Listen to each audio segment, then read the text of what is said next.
Undisputed. We are live from Los Angeles. I'm Jenny Taft. She was Skip Bayless and Shannon Sharp. Guys, how we doing? One better than the other. The shame, the embarrassment, the utter humiliation, the Halloween horror you had to sit through last night. I am so surprised you even showed up today. I congratulate you. I am proud of you for even sitting in that seat on national TV after what you had to endure last night. My only saving grace, GOAT didn't play. That's the only reason we lost that game. You know we would have lost that game if GOAT had been there. My question is, why didn't GOAT play? God, you know, hey. That's a better question. We had two superstars. We got to beat a winless team. Skip. Yeah, you know that. Oh, yes. So it was kind of a tough night for the Lakers. But Shannon makes a good point. In their second straight game without LeBron, the Lakers were up by 26, but still fell 123-115 to the Thunder. Russell Westbrook had a 20-point triple-double, but also had 10 turnovers contributing to the loss. 10 turnovers. Shannon, how did the Lakers blow a 26-point lead? Well, I was tweeting this in real time, Skip. They stopped playing defense. They started jacking up shots, and they started turning the ball over.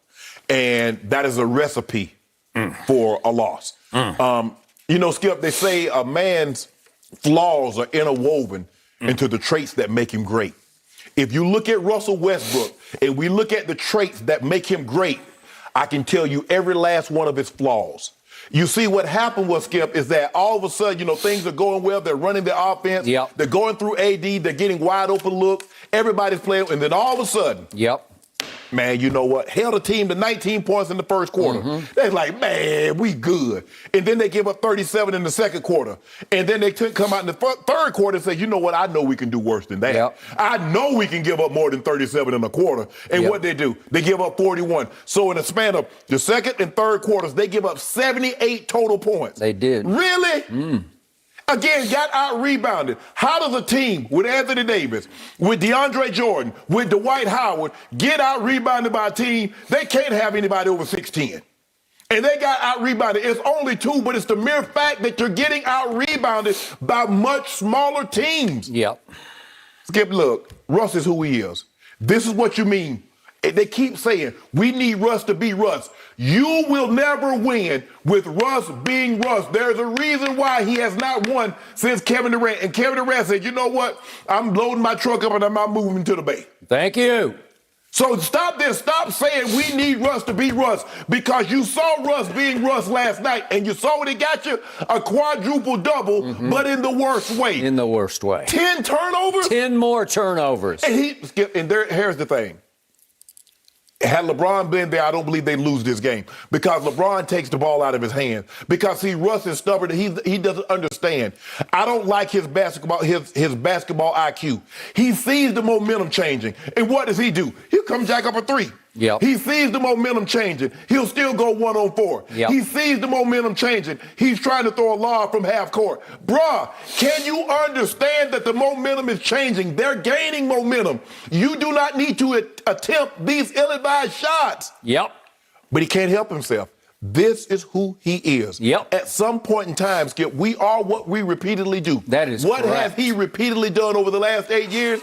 Be first or second in turnovers. That's what he's done. So therefore, it is not an accident.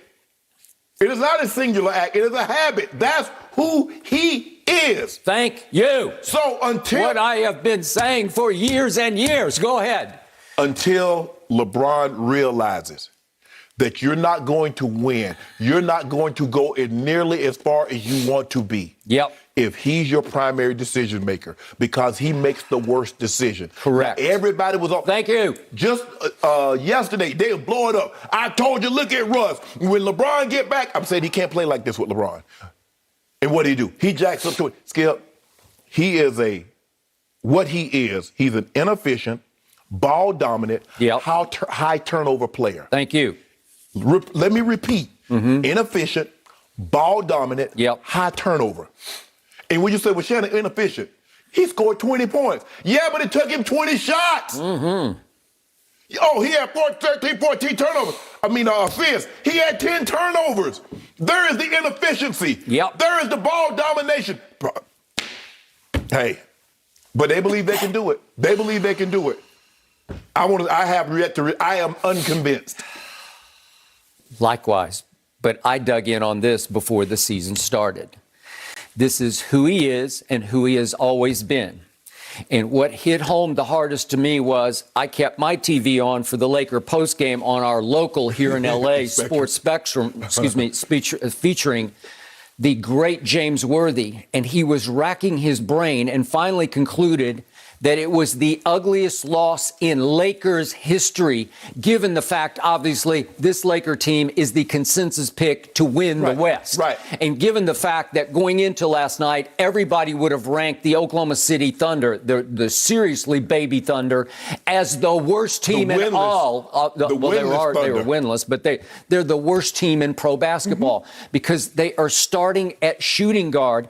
Josh Giddey, who they took 6th overall, he's 19 years old from Australia, and he was the one who threw it to Carmelo late in the game, just threw it right to him, and Melo was like, I can't get a hold of the ball, and I'll shoot an air ball that fell 3 feet short of the rim.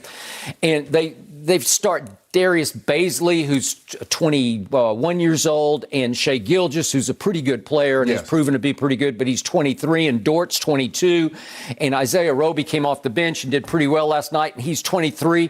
They're just a bunch of children. Yes. And you allowed them to come back from 26 points down. And the great painful irony was Russell Westbrook went back home to Oklahoma City, where it all started for him, and where I told you that a source very close to Kevin Durant told me that the reason Kevin decided I can't do this anymore, I've got to join forces with the team that we had down 3-1 in the conference finals, the Golden State Dynasty Warriors. I've got to go there because I cannot win a championship going into year 10 with that man as my primary decision maker, because Russ dribbled the ball up the floor for those Thunder, and it was Russ's choice. Am I going to do it, or maybe let you try to do it this time? And finally, Kevin couldn't take it anymore and said no. So last night, the irony was Russ goes back the conquering hero. I finally arrived. My dream came true. I am now the point guard, the next Magic Johnson for the Los Angeles Lakers. I grew up living and dying for in Los Angeles. It's my team. We don't even have LeBron tonight, so watch this. And what did he do? Yet again, another triple-double, except it turned into a quadruple, as you point out, with 10 turnovers. So he had 10 assists by halftime. That's, as Vogel pointed out after the game, that's extraordinary. It's hard to get 10 assists in a half. But then in the second half, he had only, 3 assists of 6 more turnovers. Well, that won't work, and that's why you lost a 26-point lead. So to your point, what I've always said about Russell Westbrook is his greatest strength is also his greatest weakness. His greatest strength is he plays harder than anybody on the offensive end of the floor.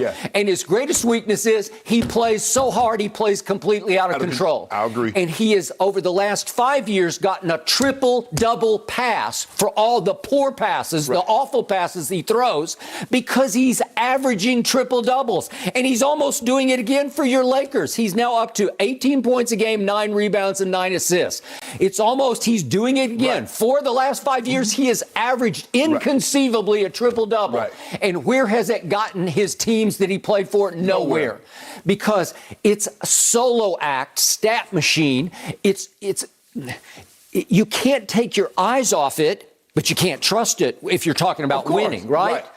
Because especially down the stretch, Skip. You can't because he was Skip. Even as the game got closer, he tried harder and harder to will. Skip will. I get the will. Oh, he willed that shot in. Okay, you can't. Okay, and to your point, I've always said this. This is the damnedest thing about Russell Westbrook.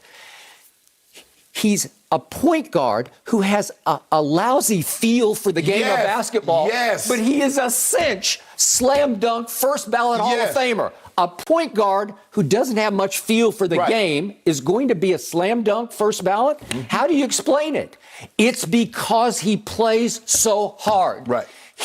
everything that he gains in stats, they're all hustle stats, Yes, right? yes. He scores by hustle. He rebounds. He really rebounds by hustle. He gets his assists by just going into 1,000-mile-an-hour attack mode to where he's playing so fast. Sometimes people come open, and sometimes he leaves it for them, and they dunk it, right? Right. Okay, so all of that works. But